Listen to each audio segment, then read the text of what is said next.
1 Tessalonicenses, capítulo 5, versículos 19 a 22. Não apagueis o espírito, não desprezeis as profecias, julgai todas as coisas, retende o que é bom, abstende-vos de toda forma de mal. Senhor nosso Deus, nosso Pai, nós te louvamos e te agradecemos pela continuidade dessa exposição. Que bênção desfrutar dessa água pura, que bênção desfrutar de tanta sabedoria divina. E pedimos pelo poder do Espírito Santo que o Senhor faça crescer em nós a graça e o conhecimento de nosso Senhor e Salvador Jesus Cristo. Que os ouvintes experimentem essa liberdade, essa graça e essa glória do Evangelho. Expanda o reino de Deus através desse trabalho. Nós oramos agradecidos por essa rica oportunidade em nome de Jesus. Amém. Nós temos falado durante a exposição dessa preciosa carta sobre as ordens do apóstolo Paulo, se colocando como um tipo de sargento, dando ordens aos seus soldados tessalonicenses, proveniente do grande general, o Senhor Jesus Cristo. E vimos na exposição anterior, dos versículos 16 a 18, que as ordens para regozijar, orar e em tudo dar graças se estendem até esse texto, ou seja, não apagar o espírito, não desprezar as profecias, julgar todas as coisas, reter o que é bom e abster-se de toda forma de mal. Portanto, todas essas ordenanças contidas nos versículos 16 a 22 perfazem uma só unidade, mas que por causa do seu conteúdo especial, profundo e importante para a nossa vida espiritual, separamos em duas porções para melhor assimilarmos para a glória de Deus. Então vamos considerar essa porção preciosa da palavra de Deus, continuando o tema, outras atitudes de um verdadeiro cristão. Nós temos aqui 5 declarações.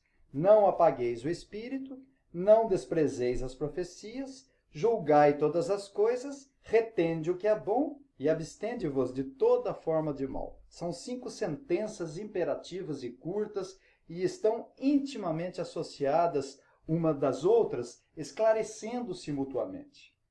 A 4ª e a 5ª declaração, retende o que é bom e abstende-vos de toda forma de mal, são como que os dois lados da mesma moeda, explicando a terceira, julgai todas as coisas.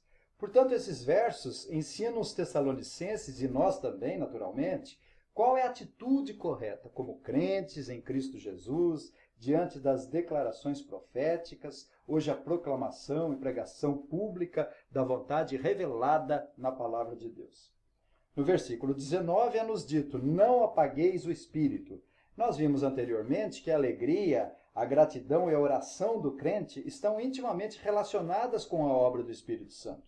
Ele produz alegria, ele motiva-nos a orar e intercede por nós. E ele nos capacita a fazer a sua vontade, impulsionando-nos a dar graças a Deus em tudo. Observe como esse texto conclui uma unidade. E veja como o versículo 19, não apagueis o espírito, está associado aos versículos 16 a 18, que pudemos expor pela graça de Deus. Regozijai-vos sempre, orai sem cessar, e em tudo dai graças, porque essa é a vontade de Deus em Cristo Jesus para convosco. Portanto, podemos apagar o espírito quando não nos alegramos, quando não oramos e quando não damos graças a Deus. Mas esse versículo 19, não apagueis o espírito, está também relacionado com o contexto posterior, nesse texto nosso, que diz, não desprezeis as profecias, julgai todas as coisas, retende o que é bom, abstende-vos de toda forma de mal. Afinal de contas, não há como separar o espírito da profecia, ou seja, da revelação da vontade de Deus. Não há como desunir o espírito do discernimento que o crente precisa para julgar o que é anunciado como vontade revelada nas Escrituras. E não há como dissociar o Espírito Santo do discernimento espiritual. Nunca teríamos sensibilidade para julgar toda forma de mal se não for pelo Espírito Santo. O homem natural pensa que agrada a Deus com muitas coisas que faz, quando, na verdade, pode ser pecado ou pretexto de boa intenção. O sábio Salomão disse nos seus provérbios, no capítulo 14, versículo 12, há caminhos que ao homem parece direito, mas o seu final é a morte. No capítulo 16, versículo 2, todos os caminhos do homem são puros aos seus olhos, mas o Senhor pesa o espírito.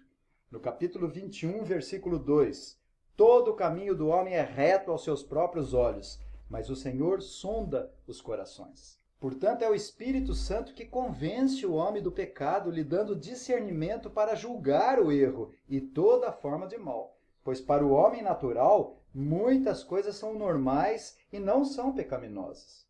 Por exemplo, o mundo diz que todos os caminhos levam a Deus, mas na realidade todos os caminhos levam ao fogo eterno do inferno. E só existe um caminho iluminado pelo Espírito Santo, que é o caminho da palavra revelada nas Escrituras Sagradas.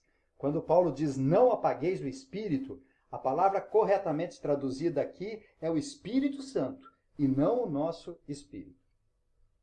O Espírito Santo é comparado normalmente com fogo, porque assim como o fogo arde, vivificando um carvão, tornando em uma brasa viva, assim também o Espírito Santo vivifica o eleito de Deus, tornando-o como uma brasa viva na mão do Senhor. Da mesma forma que o fogo queima e retira as impurezas dos metais, assim o Espírito Santo purifica o crente, santificando-o da iniquidade e do pecado. O fogo aquece e conforta do frio, assim o nosso amado Paráclito, o grande Consolador, que nos conforta e encoraja nessa jornada da vida rumo a Canaã celestial.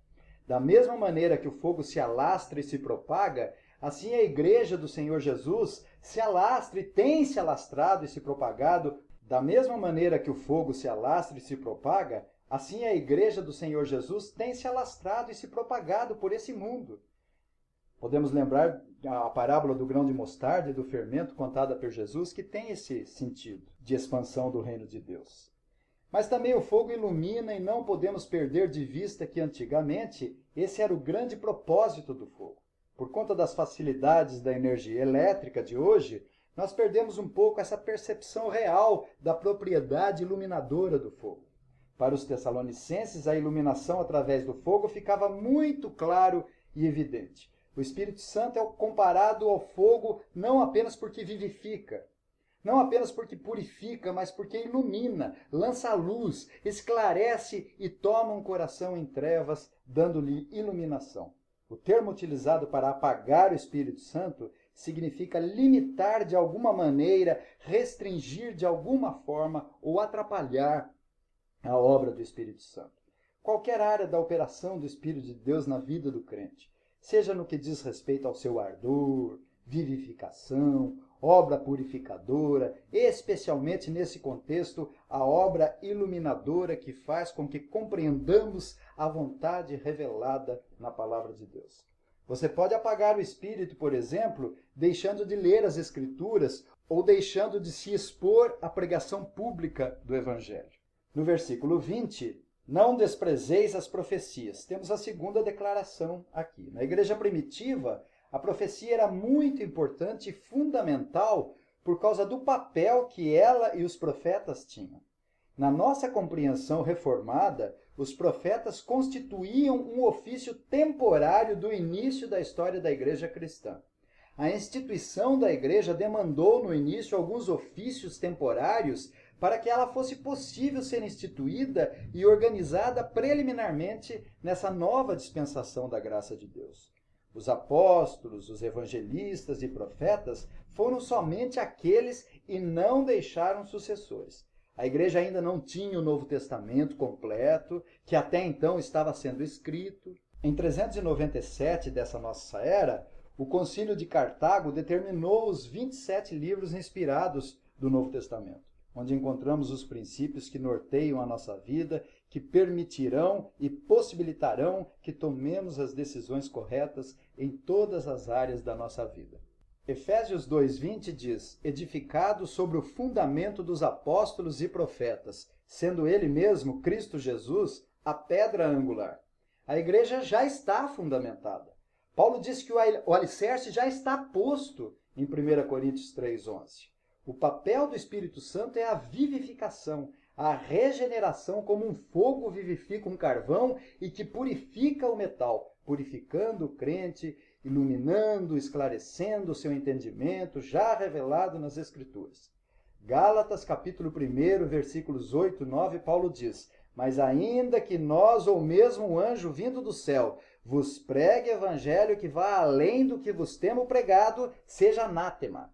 Assim como já dissemos e agora repito, se alguém vos prega evangelho que vá além daquele que recebestes, seja anátema, seja maldito, seja excomungado, seja réprobo, seja amaldiçoado. Veja bem, se vier um anjo da parte de Deus, não é demônio não, mas se vier um anjo da parte do céu, de Deus, e se pregar outro evangelho, esse anjo, para nós que conhecemos as Escrituras, deve ser excomungado, maldito, réprobo, amaldiçoado. Um anjo do céu, não é demônio. Quando Paulo diz aqui no versículo 20, não desprezeis as profecias, sabemos que hoje a profecia é a pregação da palavra de Deus. Não existe profecia fora das Escrituras. Toda profecia fora da palavra de Deus é maldição, mentira, reprovação, excomunhão. Quando Paulo diz não desprezeis as profecias, não trate com desdém, não desvalorize, não desconsidere, não rejeite a pregação do Evangelho. Nós estudamos que a pregação do Evangelho é a própria palavra de Deus no capítulo 2, versículo 13. Outra razão ainda temos nós para incessantemente dar graças a Deus. É que, tendo vós recebido a palavra de que nós ouvistes, que é de Deus, acolhestes não como palavra de homens, e sim como em verdade é a palavra de Deus, a qual, com efeito, está operando eficazmente em vós, os que credes. Que miserável homem que despreza a pregação! Que desgraçado homem o que trata com desdém a pregação do Evangelho! Essas pessoas que desprezam as profecias, quer dizer, a pregação do Evangelho, são comparadas por Jesus com cães ou porcos. Infelizmente, a igreja hoje está fraca, porque tem desprezado semelhante tesouro que é a pregação do Evangelho. A igreja tem preferido muitas coisas em detrimento da pregação do Evangelho. Tem preferido músicas, apresentações, entretenimentos, obras sociais, ativismo, reuniões, política e comércio. Você assiste na televisão pastores que parecem mendigos pedintes que perdem tanto tempo implorando por dinheiro em detrimento à pregação do Evangelho. Mas a passagem continua, e qual a maneira correta e adequada que a igreja deve proceder diante das profecias? As últimas terceira, quarta e quinta declarações. Julgai todas as coisas, retende o que é bom, abstende-vos de toda forma de mal. Julgar, reter e abster. Julgar significa provar, avaliar, testar a veracidade da pregação. A palavra utilizada aqui no grego, dokimazo, era muito utilizado para testar metais, testar ouro, uma gema preciosa, até moedas. Então os tessalonicenses não deveriam desprezar as profecias, mas deveriam também submeter as profecias a teste, passar as profecias no crivo da revelação apostólica e do Velho Testamento. A igreja de Bereia foi chamada de nobre porque conferia tudo o que Paulo pregava. O Espírito Santo antes administrava as igrejas diferente de quando as Escrituras foram fechadas pela igreja através do cânon bíblico. No versículo 21, com a expressão retende o que é bom, se refere àquilo que ele vinha falando e não se trata de uma exortação geral do crente em reter o que é bom. Isso deve ocorrer, claro. Como crente, devemos reter o que é bom, mas aqui Paulo se refere à pregação do Evangelho. Temos que filtrar a água. Se não a filtrarmos, tomaremos água poluída por interesses, tradições e costumes humanistas e interesseiros. Temos uma unidade nesse texto, como dissemos, e fica claro que a pregação está mais intimamente incluída aqui. Retende o que é bom, apegue-se, guarde firme, seja fiel, conserve pura a sua consciência, apodere-se de algo genuíno. Se passar no teste é genuíno, e sendo bom, é a palavra de Deus. Se na igreja primitiva, um profeta que declarava a vontade de Deus, a igreja deveria pôr à prova, aceitá-la e praticá-la, quanto mais agora com a palavra já revelada nas Escrituras Sagradas. Da mesma forma hoje, os ouvintes devem estar com a Bíblia aberta e a pregação deve ser submetida a teste para ver se eu estou sendo bíblico. A igreja de Éfeso punha os líderes à prova lá no Apocalipse 2:2. Conheço as tuas obras, tanto o teu labor como a tua perseverança, e que não podes suportar os homens maus, e que puseste à prova os que a si mesmos se declaram apóstolos, e não são, e os achaste mentirosos. E não foi à toa que Paulo escreveu a carta aos Efésios tão profunda e tão celestial para uma igreja madura que punha seus líderes à prova se eram mentirosos ou não quando pregavam. Podemos imaginar pessoas chegando ali na igreja de Éfeso e sentando na cadeira do tribunal. Quando pregava a palavra de Deus, a igreja já sabia se provinha do céu ou não. No versículo 22, é-nos dito: abstende-vos de toda forma de mal. Temos a última declaração, que é o outro lado da moeda. E se não for verdadeiro e for reprovado? Da mesma forma que a expressão toda forma de mal, o sentido é limitado pelo contexto. Devemos sim nos abstermos de toda forma de mal de uma forma geral, claro que devemos, mas o sentido fica restringido pelo contexto e aponta para o sentido de falso e não genuíno. É o resultado negativo do teste. Devemos fugir de toda sorte e todo tipo de mal profetizado ou pregado. Saia dessas igrejas que não pregam o evangelho. Saia dessas igrejas cujos pastores são ignorantes e despreparados. A ideia aqui é todo mal teológico, todo mal doutrinário e toda declaração falsa, ética e moral. Se a natureza das palavras proféticas não forem bíblicas, devemos fugir. Devemos nos distanciar. A igreja mais pura aqui na terra é a que prega a palavra de Deus, mas também a que disciplina e administra corretamente os sacramentos, o batismo e a Santa Ceia.